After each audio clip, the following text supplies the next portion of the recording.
Assalamualaikum warahmatullahi wabarakatuh. Berjumpa lagi dengan saya dalam channel Tabrani Education. Pada kesempatan kali ini saya akan membahas tentang perlukah uji Sobel di Amos apabila kita menggunakan variable intervening.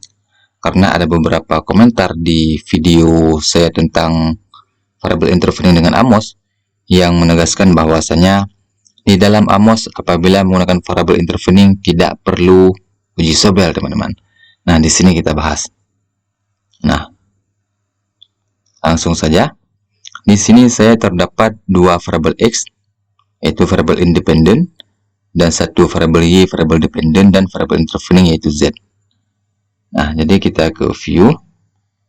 Kita contoh yang kita perlukan, ini dia. Jangan lupa indirect, direct, dan total effect. Kemudian kita running. Kita lihat outputnya. Nah, ini dia. Ini nilai standardized.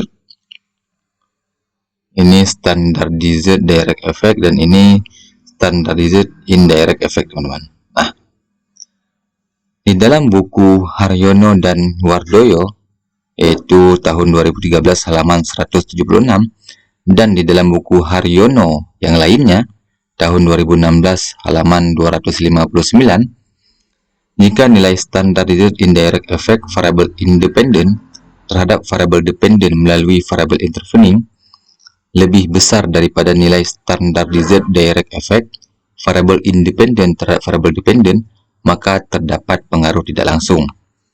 Nah, ini angkanya standardized direct effect. Kalau di Amos ini dia standardized direct effect, angkanya ini dia. Kemudian standardized indirect effect, ini dia angkanya, teman-teman. Kalau kita tarik kesimpulan, ini dia nilai standardized indirect effect, berarti kita fokus ke tabel ini. Variabel X1 terhadap Y melalui Z sebesar 0,211.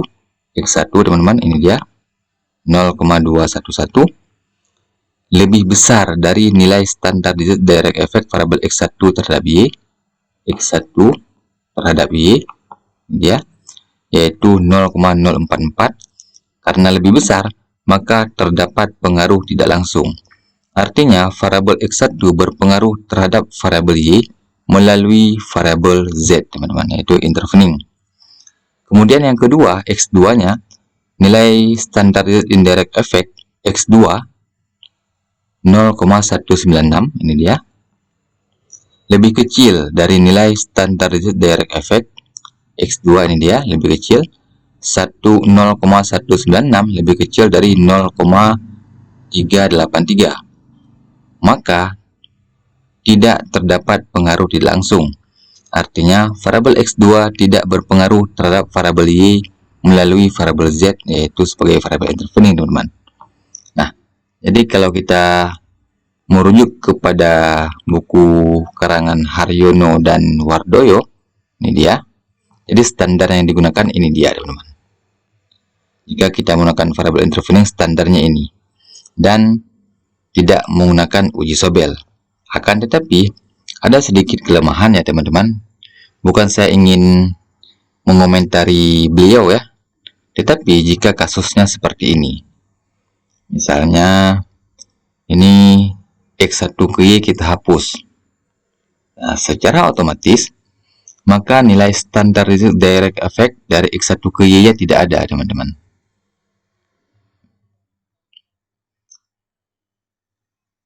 Standardized X1 ke Y tidak ada, 0. Nah, X1 ke Y tidak ada karena tidak ada panah. Maka ketika kasusnya seperti itu, maka standar yang beliau sebutkan itu tidak bisa kita gunakan. Artinya kita bisa menggunakan referensi yang lain. Nah, teman-teman ya. Nah, ini kita tarik dulu panah kembali.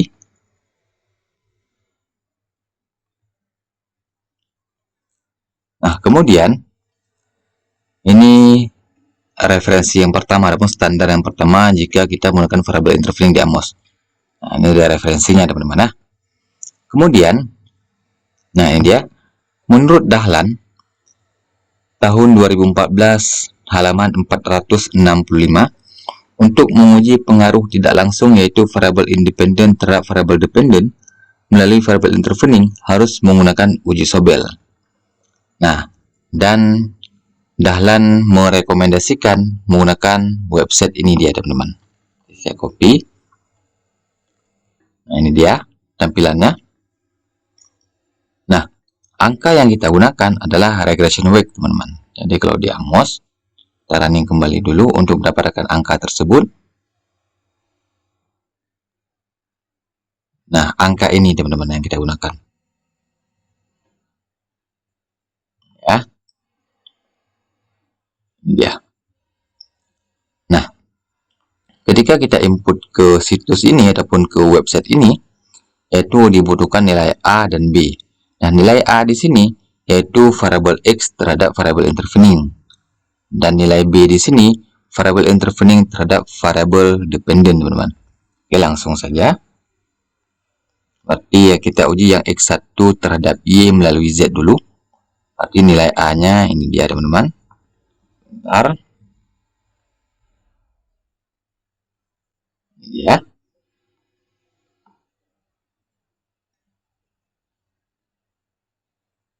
Jadi kalau kita input nilai A-nya X1 terhadap Z 0 pakai titik 258.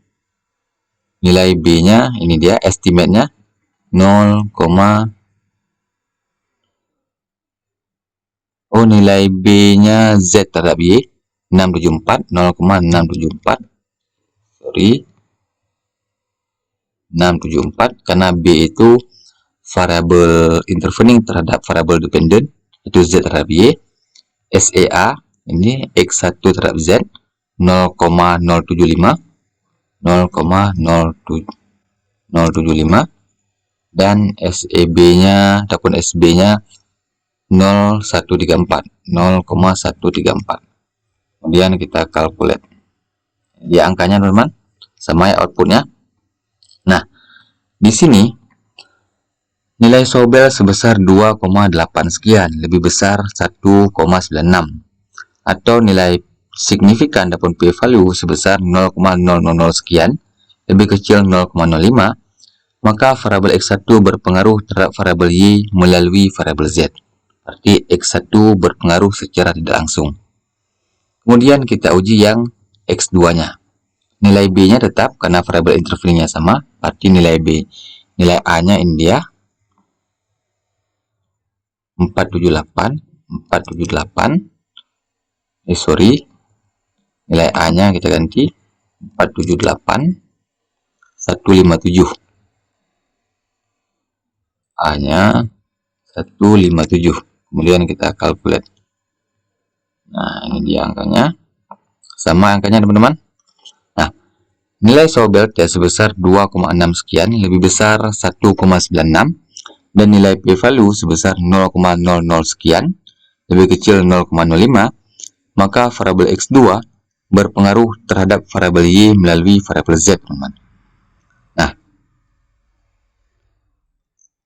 di sini aja dari dua referensi yang berbeda hasilnya sudah berbeda, teman-teman. Kalau kita gunakan referensi Dahlan, kedua variabel X1 dan X2 yaitu secara tidak langsung berpengaruh, teman-teman ya. X1 berpengaruh secara tidak langsung terhadap Y dan X2 berpengaruh secara tidak langsung terhadap Y.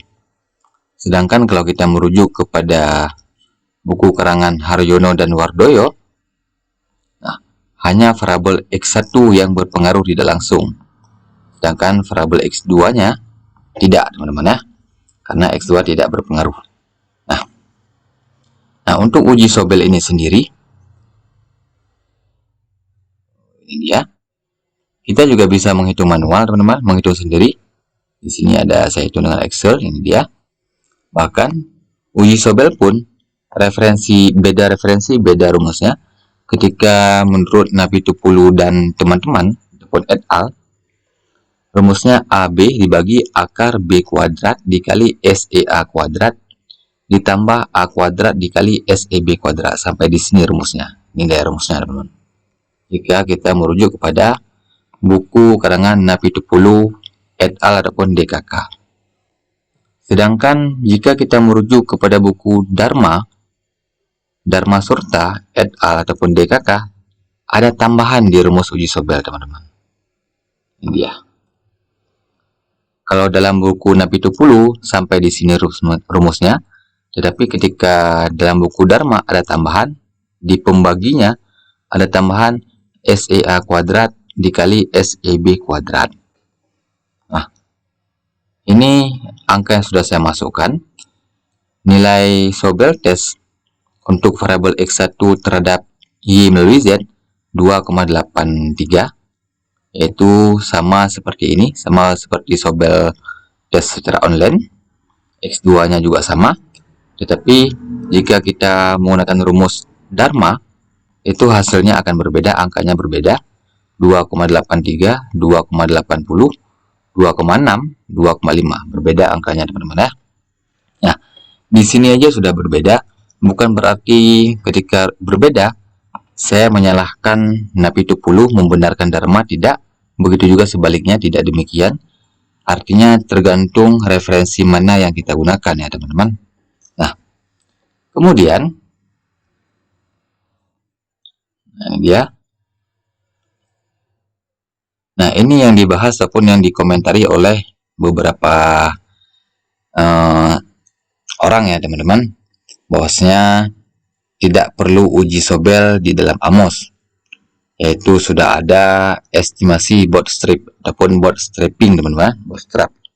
Nah, untuk mendapatkan angka ini, nah maka kita kembali ke AMOS, view, analysis properties. Nah, di sini centang, ini kita buat 95. Di sini kenapa 100? Karena sampel saya ada 100. Coba kita tes 100 dulu. Ini 101 karena sampelnya dimulai dari nomor 2. Nah, di sini kita tes 100 dulu, teman-teman. Kita isi 100 di sini. Kemudian kita running.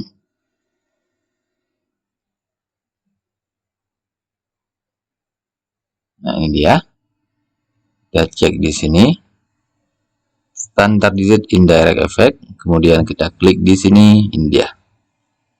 Nah, ini nilai signifikannya, teman-teman. 0,120, 0,058.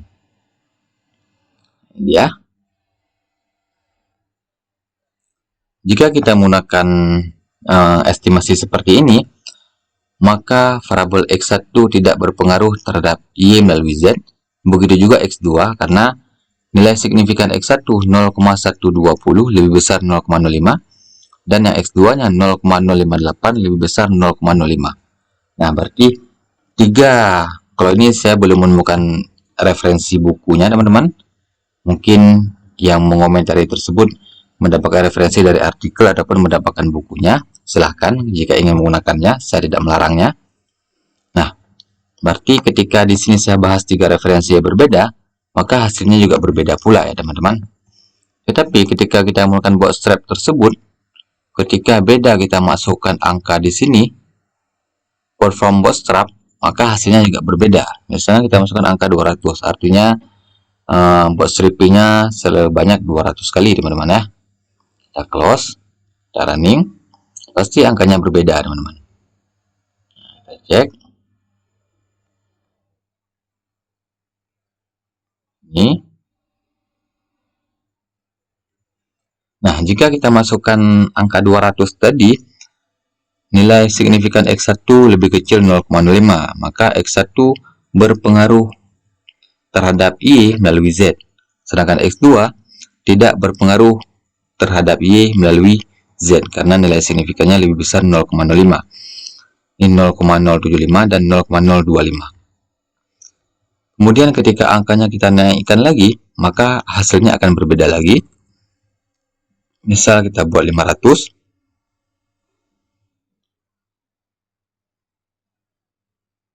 Kita cek angkanya.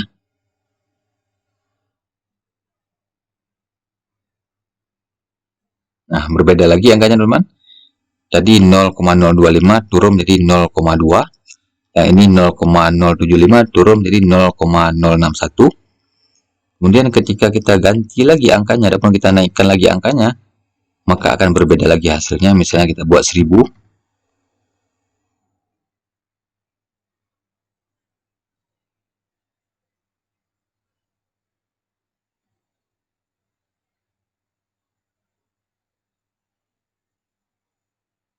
Nah, berbeda lagi angkanya, teman-teman. Nah, jadi kesimpulan yang ingin saya sampaikan di sini, jadi ketika teman-teman menggunakan referensi yang berbeda dengan referensi yang saya gunakan, itu silahkan. Akan tetapi bukan berarti referensi yang saya gunakan itu salah, dan juga saya tidak membenarkan referensi saya sepenuhnya. Artinya referensi yang lain juga benar, karena di dalam dunia akademisi, segala statement tanpa ada referensi maka itu dianggap sebagai opini, dan opini itu tidak dibenarkan di dalam akademisi. Nah, tetapi selama bentuk statement ada dasarnya, ada referensinya, maka itu dibolehkan. Jadi, ketika saya ada referensinya, berarti yang punya saya juga dalam dunia akademisi itu dibolehkan. Ketika teman-teman ada referensinya yang menggunakan bootstrap ini, yang menggunakan sistem bootstrap ada referensinya, itu silahkan.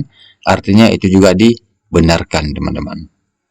Nah, jadi ingin saya sampaikan lagi di sini, berbijaklah ketika kita dalam mengomentari seseorang, karena ketika kita sudah menemukan satu referensi, bukan berarti referensi yang lain itu salah semua. Tidak demikian. Saya juga tidak menyalahkan referensi yang lain. Artinya saya hanya menggunakan referensi Dahlan di sini, ataupun nama lengkap beliau Usman Dahlan, yang menggunakan uji Sobel. Jika teman-teman tidak ingin menggunakan uji Sobel, yaitu hak teman-teman selama ada referensi yang mendukungnya. Assalamualaikum warahmatullahi wabarakatuh.